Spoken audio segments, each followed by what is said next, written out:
Hello అండి, అందరూ బాగున్నారా? ఈరోజుటి వీడియోలో మనమైతే క్యాప్సికమ్ ఎగ్ ఫ్రై అనేది చూడబోతున్నాం. దీనికోసం ముందుగా క్యాప్సికమ్ని మధ్యలో ముచ్చిక ఉంటుంది కదా, దాన్ని రౌండ్గా కట్ చేసామంటే ఇలా వచ్చేస్తుంది అనమాట.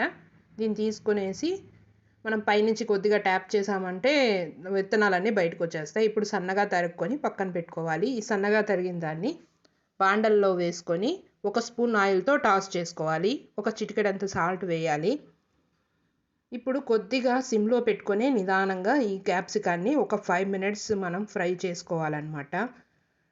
ఈ క్యాప్సికమ్ అనేది ఎక్కువ మంట పెట్టకుండా సిమ్లో పెట్టుకొని నిదానంగా ఫ్రై చేసుకొని ఒక బౌల్లోకి తీసుకోవాలి. ఎక్కువ టైం ఏం పట్టదు, ఒక 5 to 10 మినిట్స్ లోపలే అయిపోతుంది. ఇప్పుడు కోడిగుడ్డు మిక్స్కి మనం ఉప్పు, కారం, ధనియాల పొడి, కొద్దిగా మిరియాల పొడి వేసుకొని ఒక 2 స్పూన్లు వాటర్లో మిక్స్ చేసుకోవాలి. ఇప్పుడు 3 ఎగ్స్ని దీంట్లో కొట్టి వేసుకోవాలి. ఇప్పుడు దాన్ని బాగా బీట్ చేసుకోవాలి. ఇప్పుడు మనం బాండల్లో మళ్ళీ ఇప్పుడు ఫ్రై చేసుకున్న క్యాప్సికమ్ ఉన్న బాండల్ ఉంది కదా, ఆ బాండల్ పెట్టుకొని 1 స్పూన్ ఆయిల్ వేసుకొని 2 ఎర్రగడ్డల్ని కట్ చేసుకొని కొద్దిగా కొత్తిమీర, సాల్ట్ వేసుకొని బాగా ఫ్రై చేసుకోవాలి. ఇప్పుడు కొద్దిగా పసుపు పొడి కూడా వేసుకున్న తర్వాత ఈ మాత్రం ట్రాన్స్పరెంట్గా అయిన తర్వాత కొద్దిగా ఇంకొంచెం కలర్ రావాలి. ఇప్పుడు మనం బీట్ చేసుకున్న ఎగ్ను కూడా ఇందులో వేసేసుకొని ఒక 5 మినిట్స్ మూత పెట్టుకున్నామంటే అది ఈజీగా మనకి పొడిగా అవడానికి ఈజీ అవుతుందన్నమాట. ఒక 5 మినిట్స్ అలా ఉంచేసుకొని మూత తీసి మనం పొడిగా అయ్యేటట్టుగా ఎగ్ బుజ్జి చేసుకుంటాం కదా, ఆ విధంగా ఎగ్ బుజ్జిలాగా పొడిగా చేసుకోవాలి.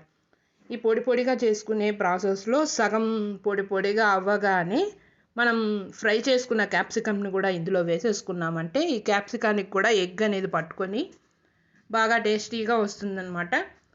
ఇప్పుడు ఒక 5 మినిట్స్ ఇలాగా రెండు మిక్స్ చేసుకుంటూ ఫ్రై చేసుకోవాలి. ఈ ప్రాసెస్లోనే మనం కొద్దిగా ధనియాల పొడి, కొద్దిగా కారం పొడి, సాల్ట్ ఏమన్నా తక్కువ ఉంటే సాల్ట్ వేసుకొని ఫ్రై చేసేసుకోవాలి.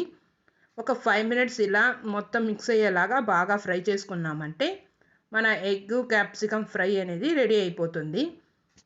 ఈ ఎగ్ క్యాప్సికమ్ ఫ్రై చపాతీలోకైనా బాగుంటుంది, అన్నంలోకి నంచుకోవడానికి బాగుంటుంది, అన్నంలో కలుపుకొని తినడానికి కూడా చాలా బాగుంటుంది.